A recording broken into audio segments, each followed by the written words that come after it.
Elle me dit, mais je comprends pas, parce qu'il y a une enquête policière, en effet, le dossier est clôturé depuis bien longtemps.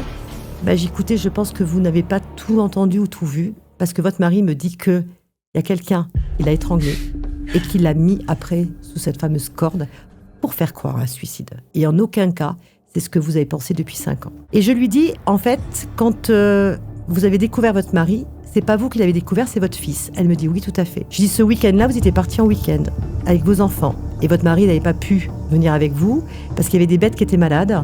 Il a préféré rester à l'exploitation. Elle me dit oui, c'est exactement ça. Information que je ne pouvais pas deviner puisque c'était son mari qui était bien présent, qui m'annonçait exactement mot pour mot, à la virgule près, le contexte dans lequel ça s'est passé. Et là, il dit, tu n'as pas fait attention, autour de mon cou, j'avais un foulard. Et là, elle me dit, oui, c'est vrai, il avait un foulard, en effet, maintenant que vous m'en parlez, c'est vraiment pas la chose sur laquelle on a percuté, quoi. Je veux dire, bon, il avait un foulard, voilà. Et là, il me dit, oui, mais ce foulard ne m'appartenait pas, appartenait à la personne qui m'a installé sur la corde. Et là, je lui annonce que ni plus ni moins la personne, elle l'a côtoyé tous les jours. C'est ni plus ni moins le frère de son mari, donc son beau-frère. Pour des raisons de jalousie, des raisons d'héritage, d'exploitation, son frère, en fin de compte, avait étranglé, avait attendu que sa femme et les 2 enfants partent en vacances et avait fait une espèce de machination autour de cette histoire, avait installé la corde à un poteau, avait mis son frère. Donc ce jour-là, je lui ai ni plus ni moins appris que son mari ne s'était pas suicidé, mais bel et bien, il avait été poussé à faire cet acte parce qu'on l'avait étranglé au préalable, tout simplement, on l'avait tué. De là, elle a ouvert une enquête à nouveau, elle a demandé à la police, ils ont fait une enquête,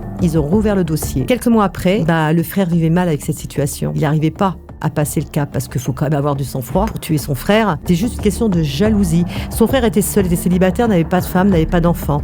Et lui avait réussi sa vie en comparaison. Quand la police est arrivée, le frère il est sorti, il a dit je vous attendais. Cette cliente, quelques mois après, m'a recontactée en me disant « Nathalie, si vous saviez comme je suis heureuse et comme mes enfants sont heureux parce que grâce à vous, on peut enfin avancer et je sais que mon mari, il est là avec nous pour l'éternité et surtout qu'il nous aimait et qu'il ne nous a pas abandonnés. »